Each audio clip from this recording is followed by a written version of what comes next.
Salut à tous, c'est Pank de la chaîne, bienvenue sur cette vidéo qui continue notre cheminement sur la méthode Silva, toujours avec Dame Lipasco.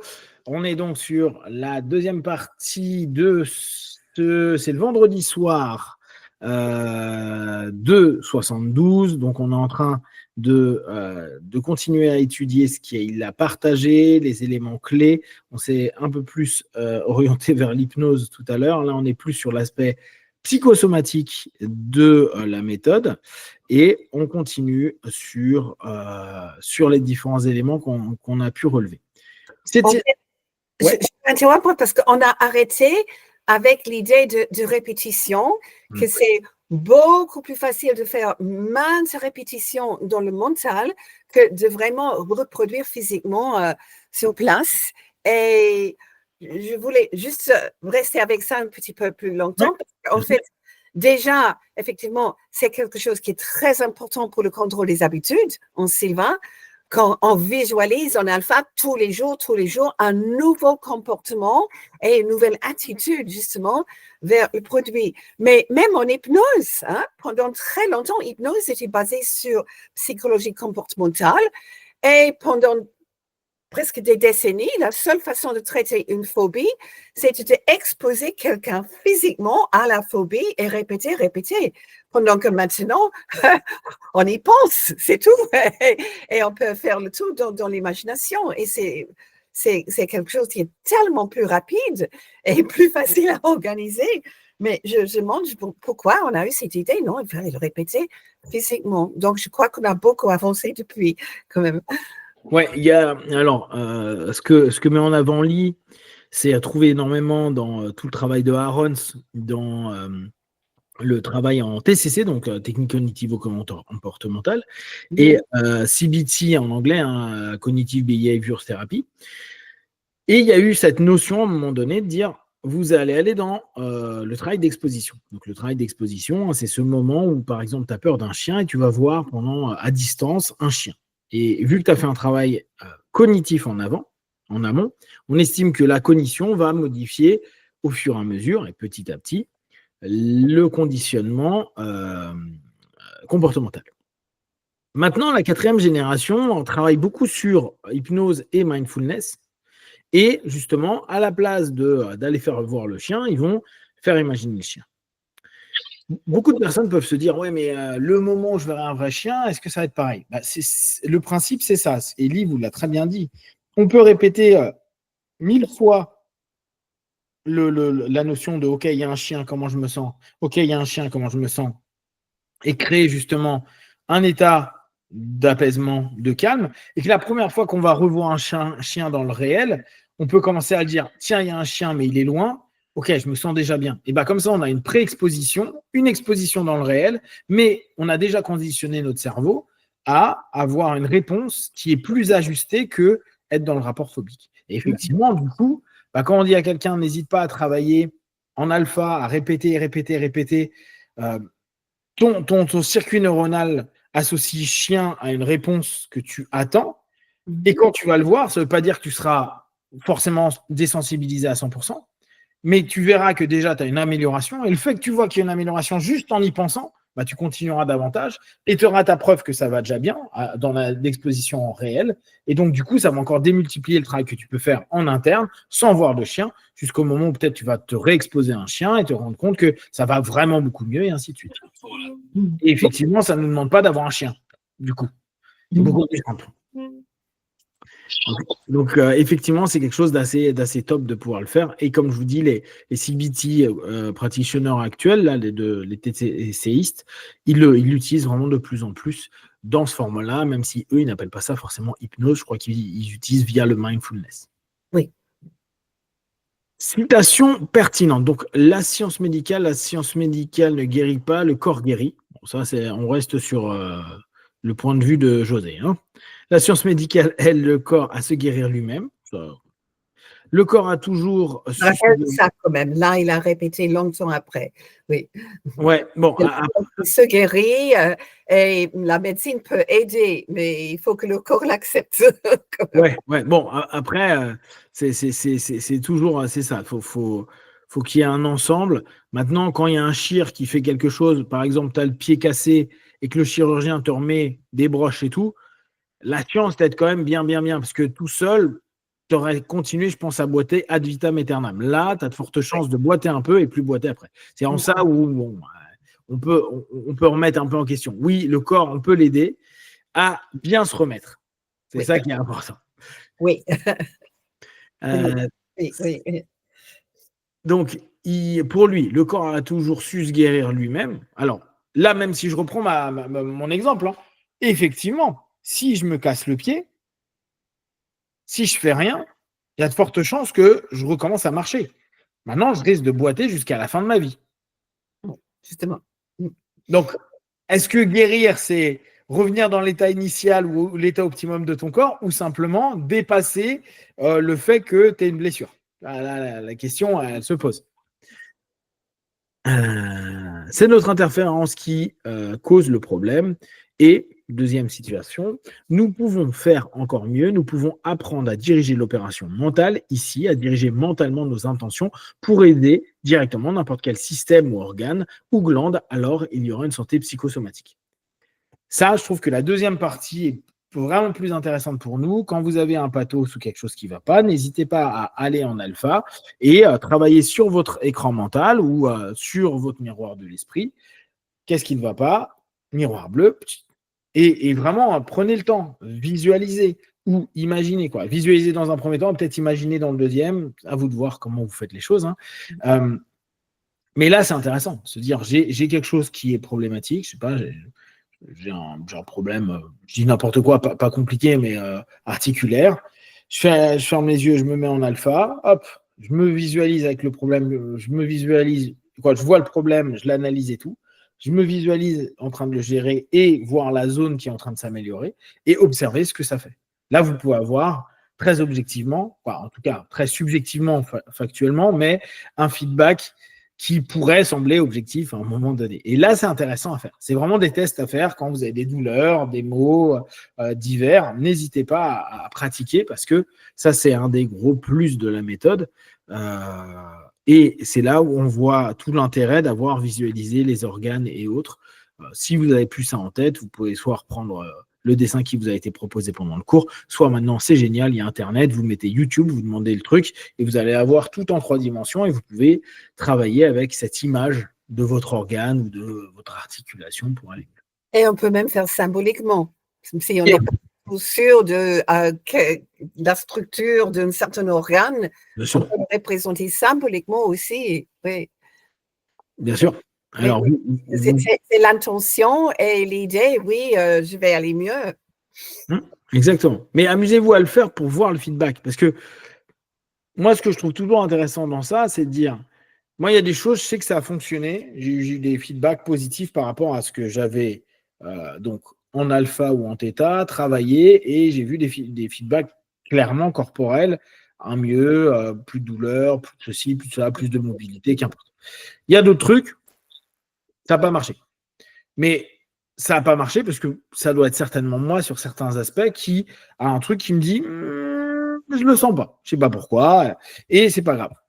Mais c'est intéressant de savoir vous comment vous fonctionnez. Moi, je sais qu'il y a des trucs, si je le fais, ça marchera parce que ça a déjà marché plein de fois. Il y a des trucs, je peux tenter, j'ai pas de feedback. OK. Et il y a des moments, je laisse et je recommence 3 mois, 4 mois plus tard. Parce que je me dis peut-être que c'est moi qui bloquais sur quelque chose et je recommence les mêmes process. À vous de voir, à vous de vous connaître, à vous de connaître votre corps, à vous de connaître comment votre esprit impacte votre corps et inversement, comment votre corps impacte votre esprit. Et c'est vrai que si on l'a déjà fait et ça marche, ça continue à développer et marcher de mieux en mieux. Comme justement le gant anesthésique. Il y a des gens qui au départ disent « Oh là, je ne crois pas que ça marche ». Et la première fois que ça fonctionne sur une petite chose, waouh, ça marche. Et après, ça marche vraiment de mieux en mieux sur des grosses douleurs, souvent. Exactement. C'est vraiment de l'éducation. Hein. Donc, c'est sûr que quand tu t'entraînes à quelque chose et que tu n'as pas un retour, pendant un laps de temps, lâche un peu, continue à t'entraîner, mais n'attends pas de résultat, juste prends plaisir dans le processus et confiance dans le process, en fait. Et par contre, quand tu as bossé et que tu as un retour, tu te dis waouh, c'est génial, ça stimule encore plus. Et en plus, maintenant, tu as un point de référence qui te permet de te dire ça a fonctionné une fois, ça peut fonctionner 2, 3, 10 fois. Faut aussi accepter qu'il y a des moments où les choses ne fonctionnent pas comme on a envie. C'est comme ça. Ça ne veut pas dire qu'il faut arrêter de tenter. Il faut peut-être le tenter autrement. À nous de trouver une solution. Alors là, c'est le point qui est nommé le mécanisme de survie primitif. Ce mécanisme est un système de rétroaction automatique qui enregistre les expériences traumatisantes, surtout avant l'âge de 7 ans, et les déclenche plus tard pour avertir d'un danger potentiel. D'accord ? On va le reprendre sous une vision très hypnotique. Et d'ailleurs, il y a un livre, je ne sais plus si anglais ou français, Tout se joue avant 6 ans. Il y a un truc en psycho qui dit que globalement, on préconditionne une bonne grosse partie de notre vie avant les 6 ans par l'ensemble des contextes familiaux, systémiques, donc des systèmes autour de vous, de la façon dont on a abordé les choses enfant, comment. Alors après, on peut reprendre les liens d'attachement de Bowlby, par exemple, donc tout à savoir, est-ce qu'on a eu un attachement qui était secure, est-ce qu'on a eu un attachement qui était anxieux, est-ce qu'on a eu un attachement qui était distant et problématique. Il y a plein d'éléments qui peuvent être pris en compte, et souvent on va te dire, bon, c'est avant 6-7 ans. Les hypnos, la plupart du temps, quand ils font une régression à la cause, ils vont vous dire qu'on revient avant 7 ans. Donc là, je pense que José reprend cette notion de l'hypnose, qui a énormément de choses qui se jouent avant. Là, il met 6 ans, mais j'ai dit quel âge ? 7 ans, tu vois, qui joue avant 7 ans. John Kapaz, qui a été un grand hypno ouest-américain, il disait que la construction psychique et émotionnelle de l'enfant se joue avant 7 ans. Et en fait, il disait, il se joue avec le first caretaker. J'avais bien aimé cette notion-là, parce qu'il ne parlait pas nécessairement de mother, ou de mère, ou de mum, etc. Il disait first caretaker. La plupart du temps, c'est la mère. Mais il disait, ça peut être une grand-mère, ça peut être un grand-père, ça peut être un professeur, ça peut être quelqu'un qui va être considéré par l'enfant comme celui qui prend attention à, qui protège. Et il disait, en général, psychiquement, d'ailleurs, en français, on vous l'a déjà partagé, mais en français, on estimait avant que les enfants à 7 ans étaient des petits hommes. Donc, c'était vraiment un passage à la notion d'adulte. Alors, c'est beaucoup dire, mais c'était un petit homme. C'était plus un enfant, un petit homme. Donc, il y a cette notion plus ou moins vraie. Je lisais qu'en France, on a, je crois, autour de 1823 ou 1830, les enfants n'avaient plus le droit d'aller à la mine avant 8 ans, je crois, ou 9 ans, à la mine. C'est-à-dire qu'avant, ils travaillaient avant. Mais ça voulait dire qu'à partir de 8-9 ans, ou 10 ans, là, je ne sais plus exactement, mais on va dire entre 7 et 10 ans, à partir de ce moment-là, ils considéraient qu'ils avaient le droit d'aller à la mine travailler. Ça donne quand même l'état d'esprit qu'on avait au 19e siècle. Du coup, cette notion-là de avant 7 ans, il joue plein de choses, ouais, je pense qu'il rebondit sur cette idée-là. Et quand il dit enregistre les expériences traumatisantes et les déclenche plus tard pour avertir d'un danger potentiel, il parle vraiment de tu as vécu quelque chose de pas cool. Ton cerveau, il se dit, je sais pas, j'ai mangé, je crois que l'exemple qu'il donnait, c'était avec la nourriture. J'ai mangé quelque chose, ça m'a pas fait du bien, je suis tombé malade. Il se peut que plus tard, quand on te présente cette nourriture-là, tu fasses, j'ai pas trop faim, ou j'ai pas trop envie, ou t'en manges pas. Et parfois, sans même te souvenir que tu avais eu mal au ventre, ou que tu avais vomi, etc., etc. Ah oui, souvent c'est inconscient, mais le corps continue à répéter. Exactement. Et c'est vraiment cette notion, je suis en train de voir si je ne l'avais pas surligné, cette notion-là. Mind control, scientifique et spirituel. Non, là, il reparle d'intelligence. Non. Ok, lien entre survie et attention. Ah ouais, c'est ça. Dans quel type de mécanisme traitons-nous ? Vous prenez un enfant de 4 ou 5 ans qui a trouvé un pommier avec des pommes vertes. Première expérience, il en coupe une et la goûte. Bon, on va dire qu'il la coupe pas, parce que 4-5 ans, c'est pas sûr. Il aime, continue de manger des pommes vertes. Il en mange tellement qu'il tombe malade. Maux d'estomac, maux de tête. Il s'évanouit. Bon, là, vraiment, ça allait pas bien.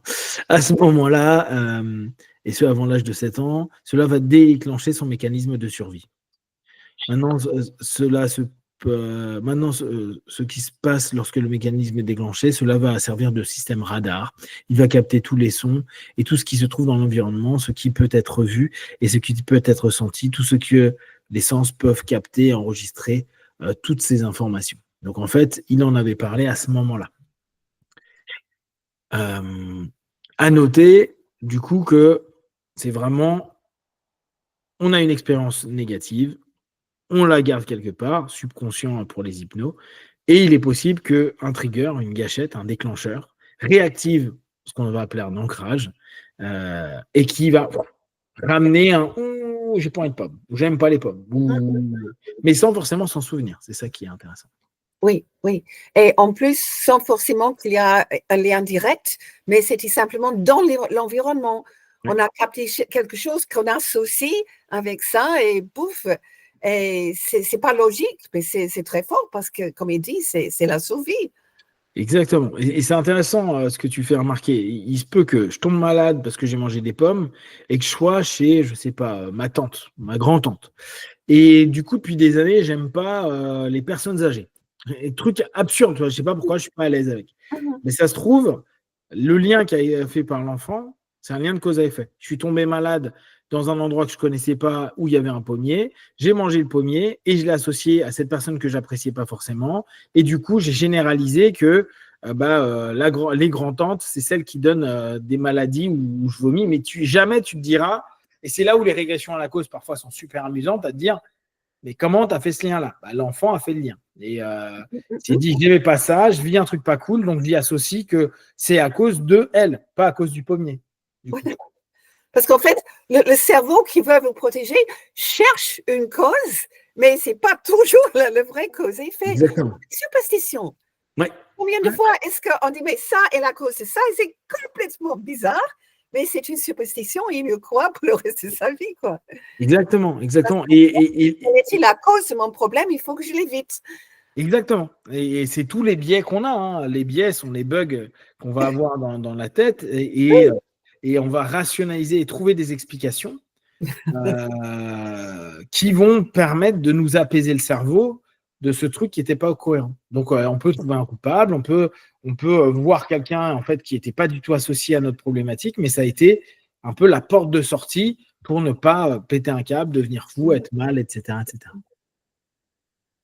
Ce mécanisme peut être programmé et considéré comme ayant contribué à la survie de l'espèce humaine.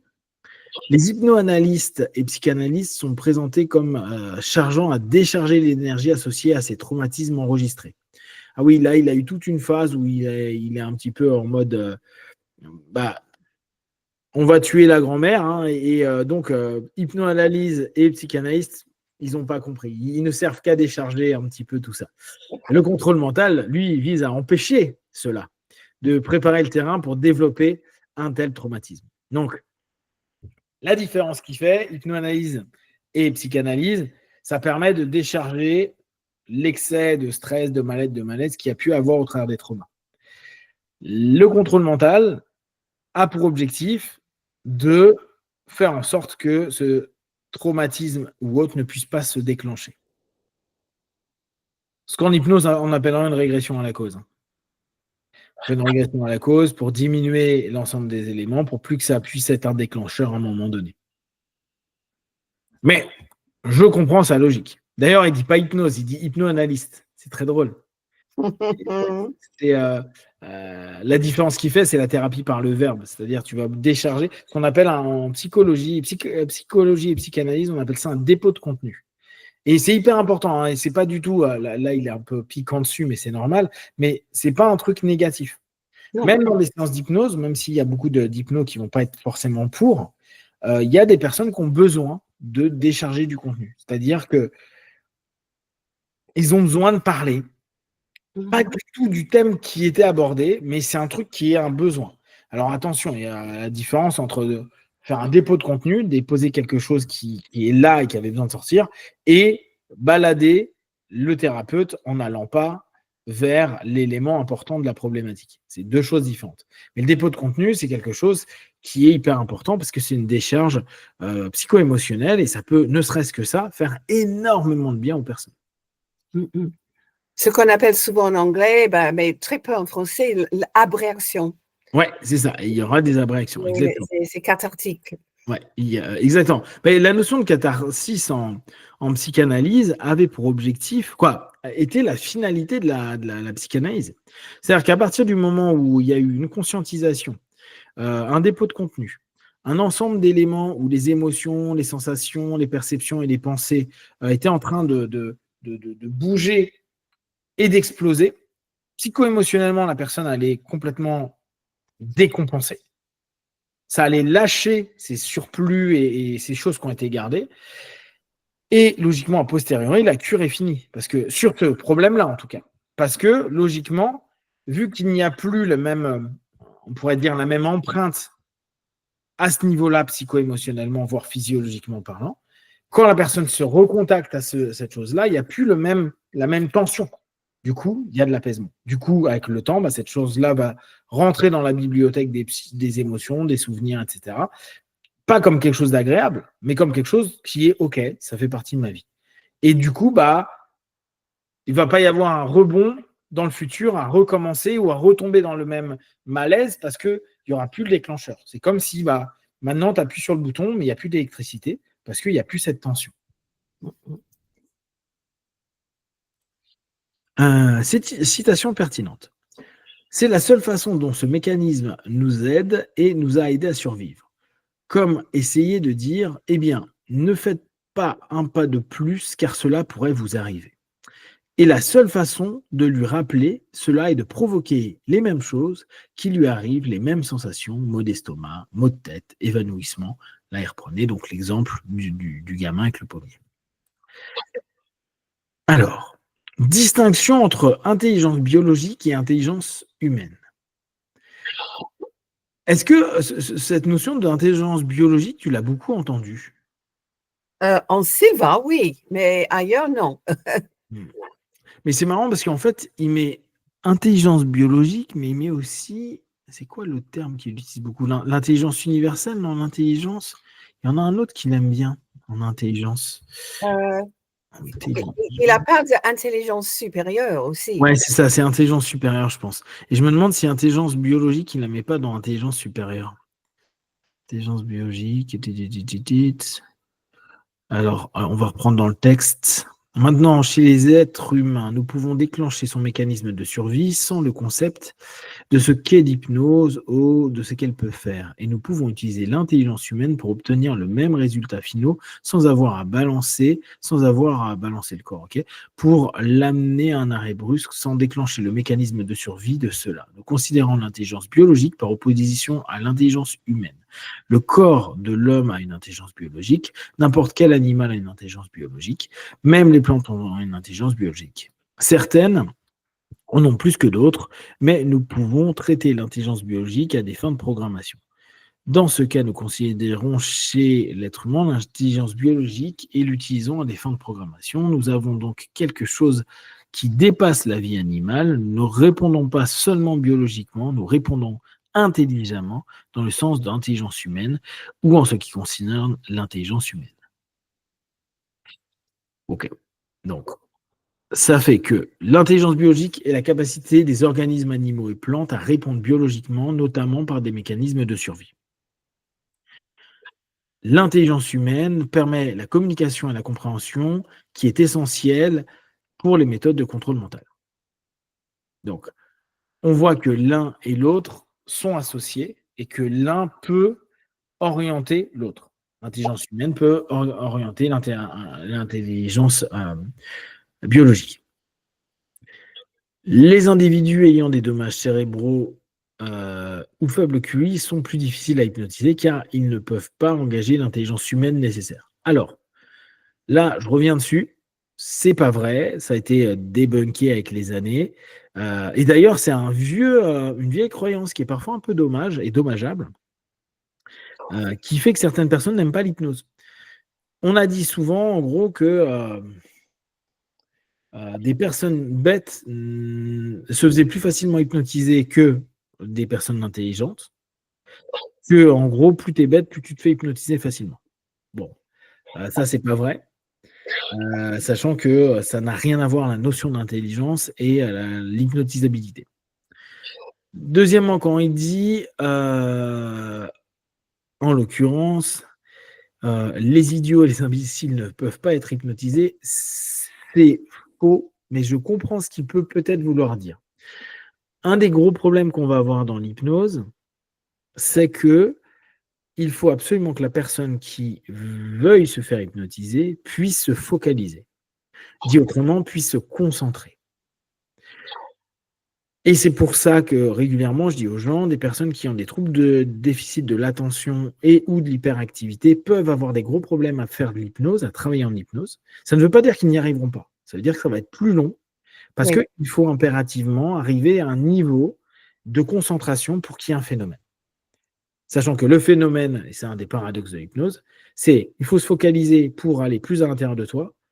Et plus tu es à l'intérieur de toi, plus tu es focalisé à l'intérieur de toi. Et donc, l'un nourrit l'autre. C'est un cercle vertueux. Donc, je me focalise sur l'intérieur de moi. Plus je suis à l'intérieur de moi, plus je suis focalisé. Plus je suis à l'intérieur de moi, bien. Mais du coup, on se retrouve avec cette espèce de croyance un peu ancienne de dire, là on est 72, entre-temps, il y a eu beaucoup de choses qui ont été travaillées et découvertes, mais la notion de quelqu'un qui est idiot, non, ça ne pose pas de problème. La notion serait quelqu'un qui n'arrive pas à se concentrer.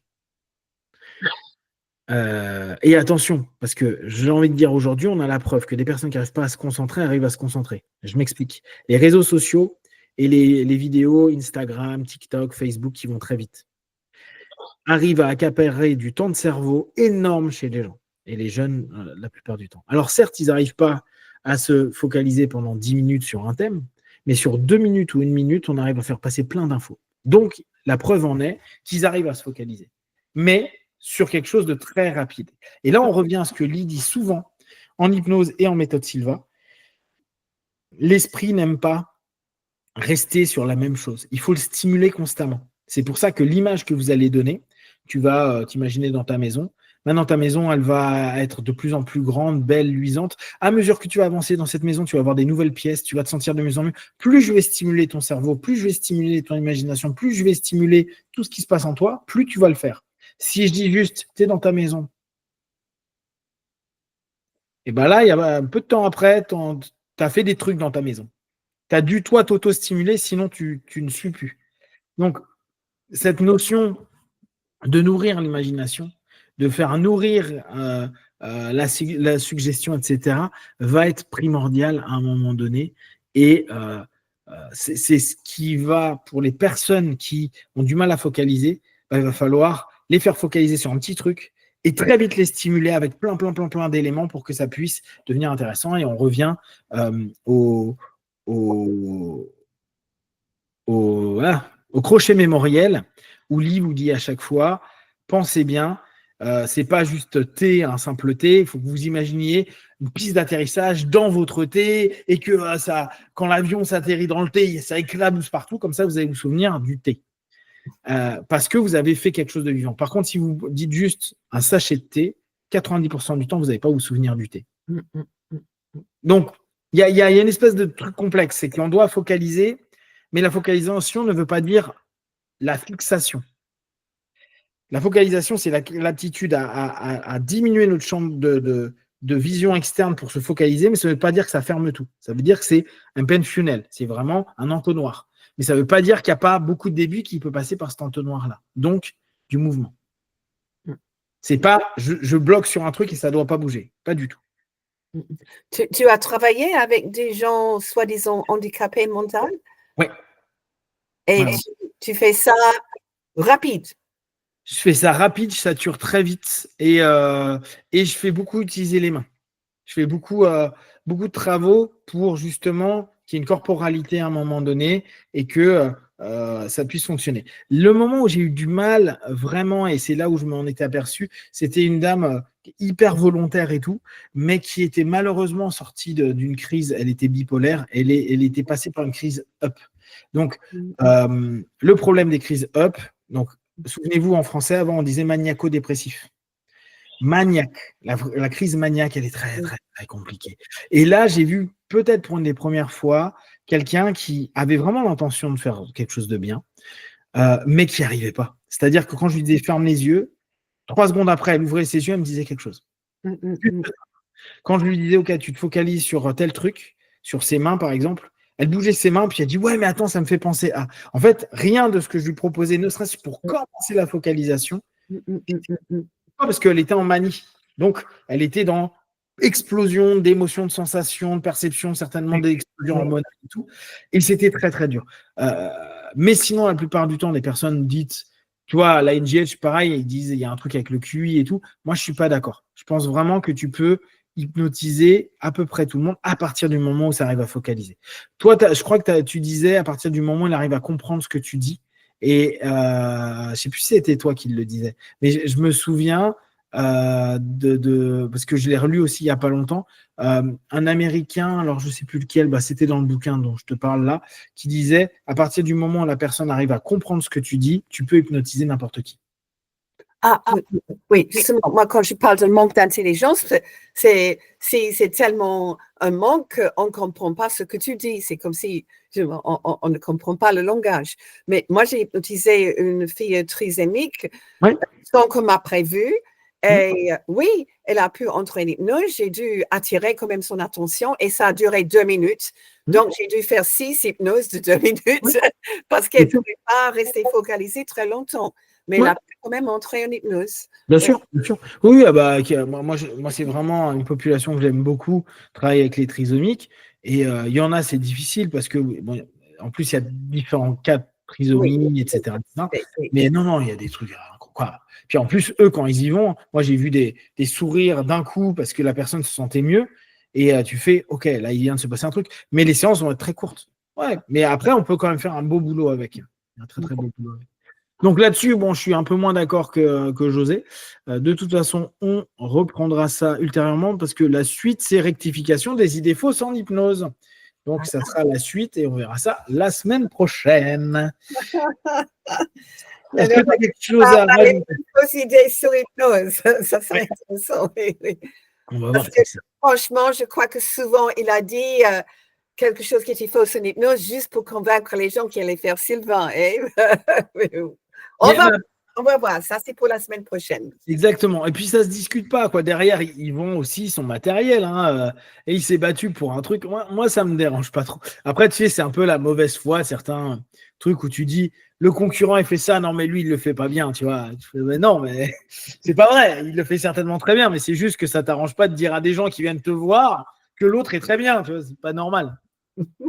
C'est normal. C'est de bonne guerre. Si vous avez des questions à des remarques, vous les partagez sur Facebook, YouTube. On y répondra comme d'habitude le plus rapidement et le mieux possible. Et ne prenez que ce qui est bon et juste pour vous. Testez, observez, analysez et concluez. À très vite. Be one. Ciao, ciao. Merci Lee. Ciao.